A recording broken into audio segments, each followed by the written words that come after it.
वह योग माया है जीव और ब्रह्म का जो मिलन कराने वाली है।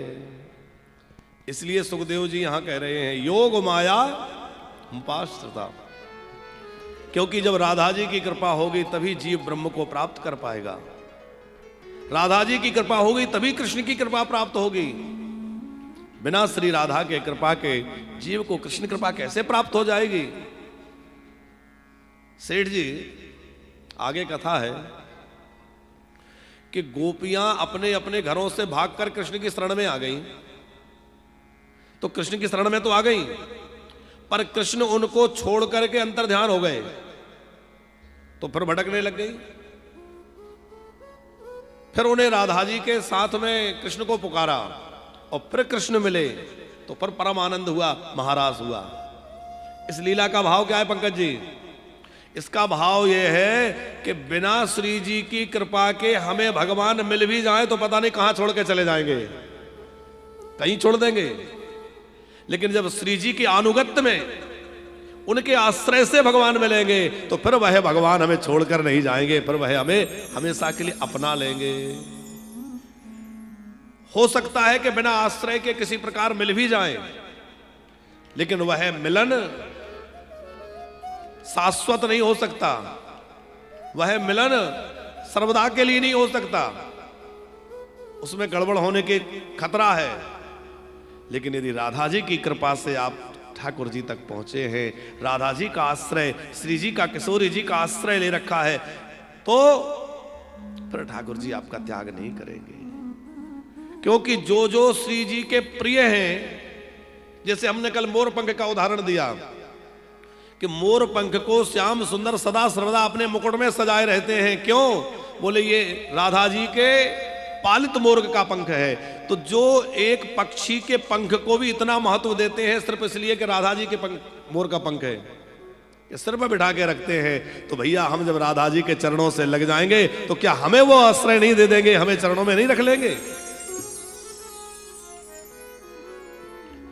जो राधा तत्व को नहीं जानते, अच्छा जान भी कैसे सकते हैं, क्योंकि ये सामान्य तत्व नहीं है। कृष्ण को तो जाना जा सकता है कुछ हद तक, लेकिन श्री जी को तो भैया भगवत कृपा, गुरु कृपा के बिना तनिक भी नहीं जान सकते, थोड़ा सा भी नहीं समझ सकते। आजकल के लोग कह देते हैं राधा कृष्ण का अधूरा प्रेम। अरे अधूरा कैसे कह सकते हो भैया? यदि प्रेम का वास्तविक स्वरूप देखना है तो राधा कृष्ण है, और वह तो कभी भिन्न होते ही नहीं, अभिन्न है। राधा कृष्ण कभी अलग नहीं होते। राधा और कृष्ण दो है ही नहीं, राधा कृष्ण एक हैं। श्री कृष्ण की आत्मा ही राधा रूप में प्रकट है। श्री कृष्ण भी जिसकी आराधना करते हैं वो तत्व राधा है। श्री कृष्ण निरंतर जिस नाम को जपते हैं वो श्री राधा है। बड़े बड़े योगेंद्र मुनिंद्र तपस्वी मनस्वी महामना जिनका सदा स्मरण चरणों का करते हैं, ध्यान करते हैं, वो श्री राधा है। राधा कोई सामान्य तत्व नहीं है, राधा कोई ब्रज की छोरी नहीं है। राधा परम ब्रह्म की हृदयेश्वरी है, आह्लादनी शक्ति है। नित्य गौलोक में श्री ठाकुर जी के साथ नित्य विहार करते हुए नित्य लीला में संलग्न रहने वाली शक्ति राधा है।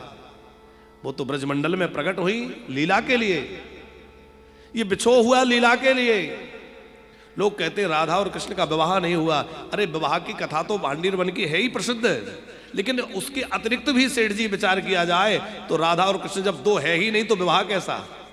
अलग है ही नहीं, अनादि दंपत्ति है। राधा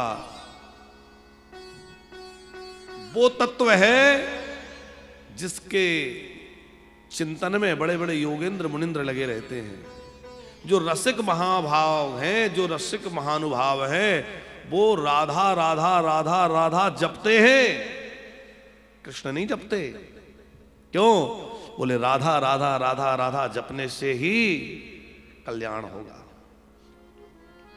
आपको पता है जब कोई राधा उच्चारण करता है तो रा उच्चारण करते ही श्याम सुंदर उठ के खड़े हो जाते हैं, और जब वो धा बोलता है तो उसके पीछे कृष्ण धावंती दौड़ पड़ते हैं। ये मेरी प्राण प्रिया का नाम ले रहा है, राधा उच्चारण कर रहा है। तो श्री कृष्ण उसके पीछे भागने लगते हैं। अरे भैया ये राधा राधा जप रहा है, उसका पीछा नहीं छोड़ते राधा जपने वाले का कृष्ण, उसके पीछे पीछे पीछे पीछे चलने लग जाते हैं। कृष्ण याचना करते हैं कि इसके चरणों से उड़ती धूल मेरे पर आ जाए, क्योंकि इसके मुख से राधा निकल रहा है। श्री राधा जी भी कुंज करील में बैठी बैठी राधा राधा राधा राधा राधा राधा जप रही थी। एक सखी ने पूछ दिया, ये क्या है, तुम अपना ही नाम जप रही हो क्यों? राधा जी के नेत्र सजल हो गए। श्याम सुंदर की स्मृति में खोई हुई राधा ने कहा, हे सखी, बात यह है कि मेरे प्राण धन को सबसे अधिक प्रसन्नता होती है राधा नाम सुन करके।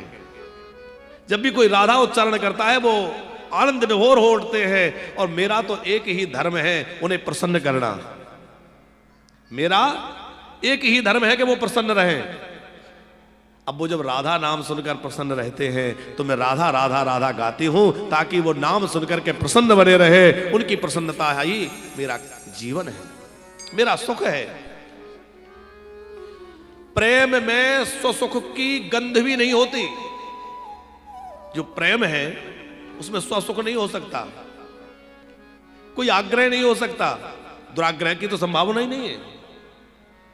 जहां कोई आग्रह ना हो, स्वसुख की कोई लेस मात्र कामना ना हो, वह प्रेम है। प्रेम बहुत ऊंचा तत्व है।